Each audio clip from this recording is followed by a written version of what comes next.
అత్తయ్య పాలు తీసుకోండి. అక్కడ పెట్టు.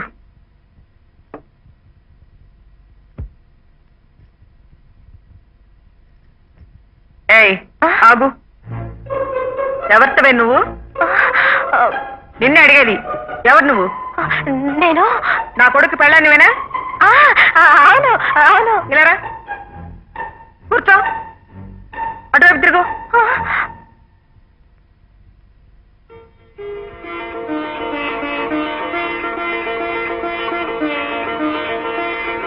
పాల గ్లాస్ తీసుకుని అబ్బాయి గదికి వెళ్ళి పడుకో. వద్దత్తయ్య, నేను మీతోనే ఇక్కడే పడుకుంటాను. అయ్యో రామా, నా గదిలో పడుకోవడానికి నిన్ను వాడి పెళ్లి చేసుకుంది. నన్నేం పిల్లెత్తుకుపోదు గాని నాకు తోడు మీ మామయ్య ఉన్నారు. నువ్వు పద. వద్దత్తయ్య, నేను ఇక్కడే పడుకుంటాను. నీ చీర నీ బాలకు అసలు నిన్నెలా పంపించాలో నాకు తెలుసు. నువ్వు పద. వద్దత్తయ్య. అత్తయ్య వద్దు ప్లీజ్. ఇప్పుడు పద.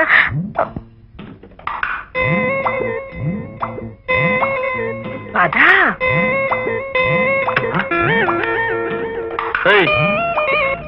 ఏంటిది నా బెడ్రూమ్లోకి వచ్చావు? నేనేం కావాలని రాలేదు, మీ అమ్మగారే దగ్గరుండి పంపించారు.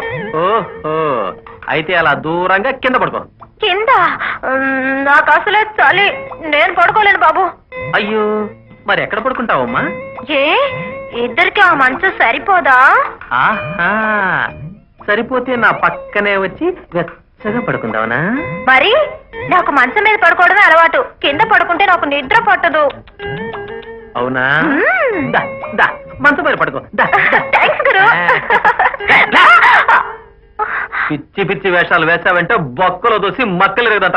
నుంచి పా.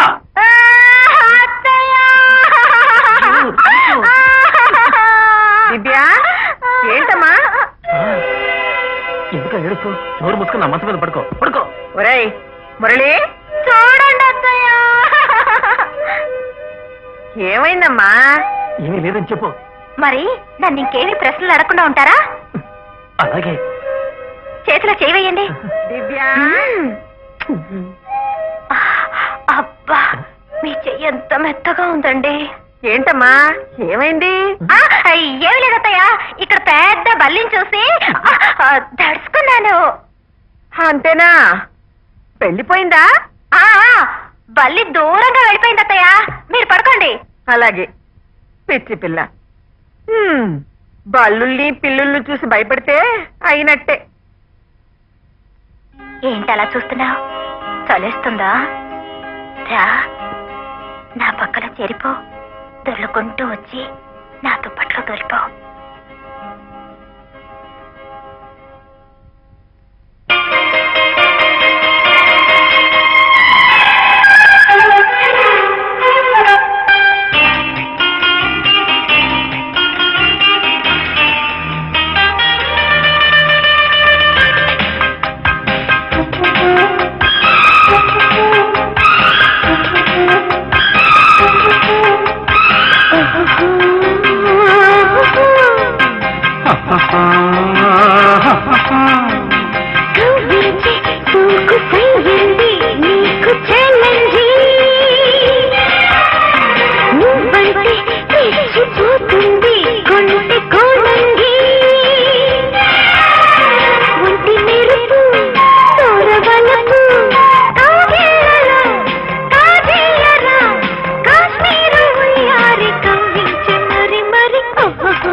చిలక తక్కెనమ్ము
అందాలన్నీ బంధాలైతే హద్దు పద్దు చూడడు వీడు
అదేంటి రాత్రంతా వదిలిపెట్టి ఉదయాన్నే పట్టుకున్నారు?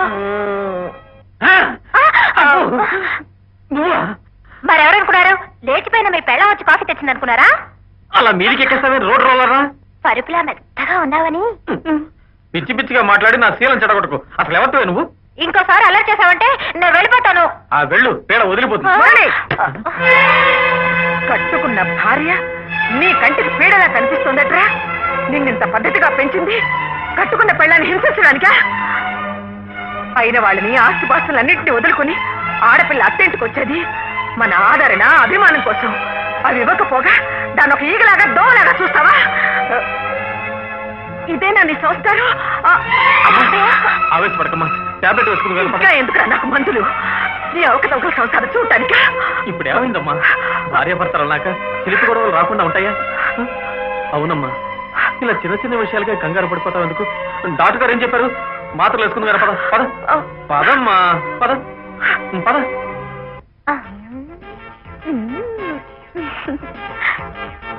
ఓయ్, ఏంటి ఇందాకేదో పీడన్నావు, వెళ్ళిపోమన్నావు? వెళ్ళిపోనా? నువ్వు పీడ కాదు తల్లి, నా నెత్తి మీద దేవతవి. ఇక్కడే ఉండిపో, వచ్చానంటే.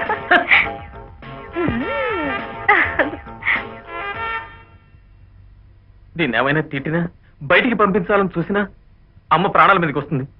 ఇప్పుడు ఎలా? అంతా నా కర్మ. ఎవరు నువ్వా? నువ్వా? ఇంటి నుంచేనా? ఇంటి నుంచా? అంకుల్ ఎలా ఉన్నారు? రేపా?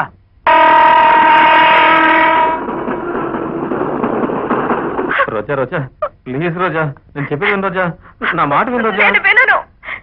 అదెవరితో మన ఇంట్లోకి రావడం ఏమిటి? దాన్ని అత్తయ్య కోడలు అనుకోవడం ఏమిటి? ఈ కాసి మజిలీ కథలు నేను నమ్మను. నాకేదో అనుమానంగా ఉంది. వెంటనే నేను మా నాన్నకి ఫోన్ చేసి పిలిపిస్తాను. అయ్యా బాబోయ్, మీ నాన్న ఇక్కడికి వచ్చాడంటే కొంపలు ఎదిరిపోయేలా అరుస్తాడు. మా అమ్మ గుండె పగిలి ముక్కలైపోతుంది. అంత పని చేయకు రోజా. అయితే ఇప్పుడు నన్ను ఏం చేయమంటారు? నువ్వు ఇటు నుంచి భద్రాచలం వెళ్ళిపో. 4 రోజుల్లో అమ్మ వాళ్ళని ఊరికి పంపించి తర్వాత దాని సంగతి నేను చూస్తానుగా. పొయ్యి మీద ఉన్న కూరని, పొరుగుల్లో ఉన్న పెరవిటిని జాగ్రత్తగా చూసుకోవాలని చెప్పేది మా బామ్మ. దాన్ని మీ పక్కన పెట్టి నేను భద్రాచలం వెళ్ళాలా? ఏం పాసిబుల్?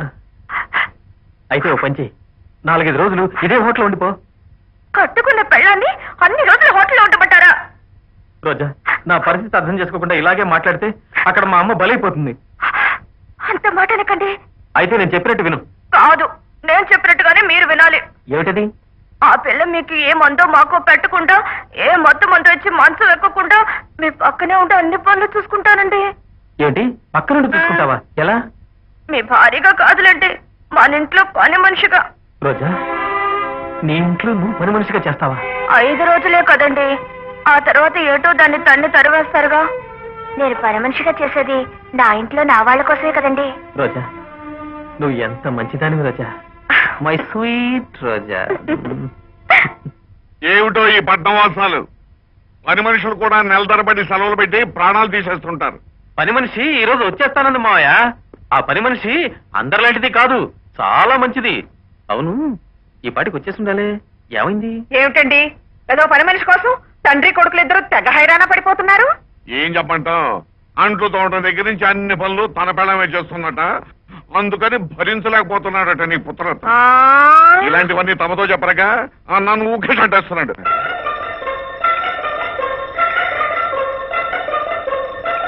అబ్బో, ఎవరో దొరసానం వచ్చింది మన ఇంటికి.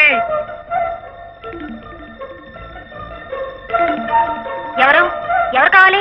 అదేనమ్మా, నేను చెప్పాగా, ఇప్పుడు అప్పుడు దిగిపోతుంది మన పని మనిషి అని. గుండమని ఈ అమ్మాయే.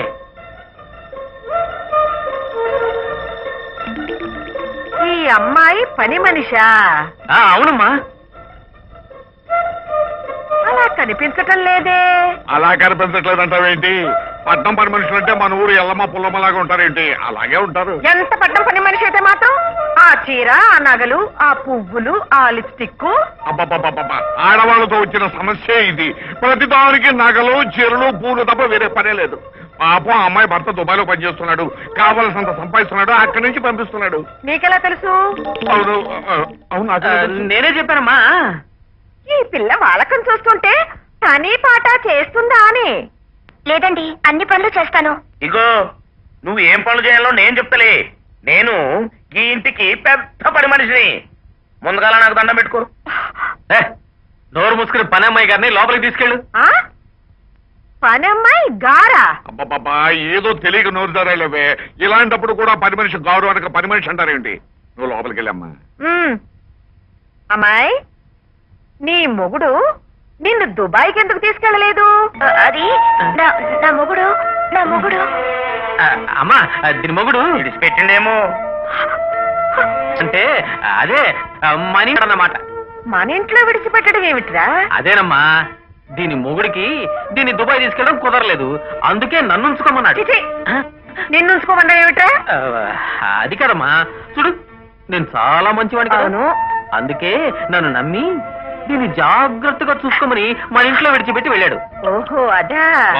చూసావా విశాల, తన భర్తను గుర్తు చేసేసరికి ఎలా ఏడుస్తుందో.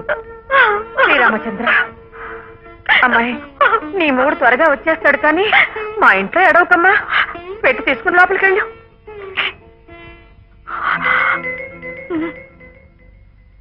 ఏతృత్వా మహాతేజ నష్టశోకో భవత్తదా ధారాయామాస సుప్రీతో రాఘవం ప్రైతాత్మవాన్ ఆదిత్యం ప్రేక్షం జపేదం. పొద్దున్నే న్యూస్ పేపర్ చదువుతుంటే దేశం మీద శ్రద్ధ పుట్టిందేమిటా అనుకున్నా. ఇందుక ఇదిగోండి, ఆదిత్య హృదయం చదువుకోండి, ఆరోగ్యం బాగుపడుతుంది. ఇది నేను ఎక్కడ చదవగలను? కావాలంటే కృష్ణ కృష్ణ అంటానంతే. కృష్ణ కృష్ణ అంటారా? ఏ రామ రామ అనకూడదా? రాముడైతే ఏకపత్ని వ్రతుడు, మీకు పనికిరాడు. కృష్ణుడైతే 16,000 నూరుగురు. అదే రవి రవదన్ నిరీక్ష రామం. ఏమిటి జాకెట్? ఎన్నిసార్లు చెప్పాలి? సరిగ్గా ఇస్త్రీ చేయడం తెలీదా?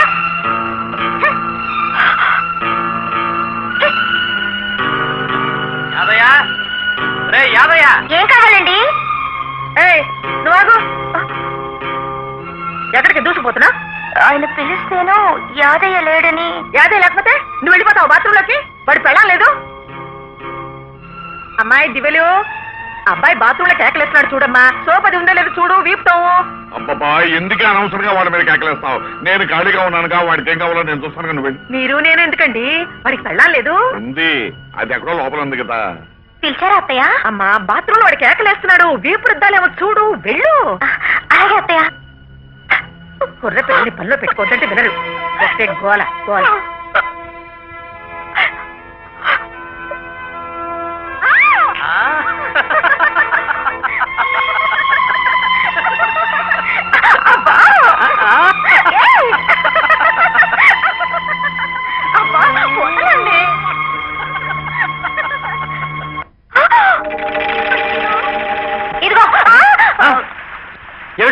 బయటికెళ్ళు. అబ్బా బయటికి వెళ్తే మీ అత్తయ్య తరివేస్తున్నారు. కాసేపు ఇక్కడే ఉంటాను. అక్కడే ఉండు, కానీ ఈ గదికి అవతల ఉండు. ఏ ఇదేమైనా లక్ష్మణ్ రేఖ? అంతే. అబ్బా చూడండి, ఈ మధ్య ఆవిడికి కాస్త మతిస్థితం తప్పింది. కోడలనేమో పనిపిల్లగాను, పనిపిల్లనేమో కోడలుగాను పిలుస్తూ ప్రాణం తీసేస్తుంది అనుకోండి. అందుకని మీరేమీ అనుకోకుండా కాస్త సర్దుకుపోవాలి. అయ్యో పాపం, అలాగా?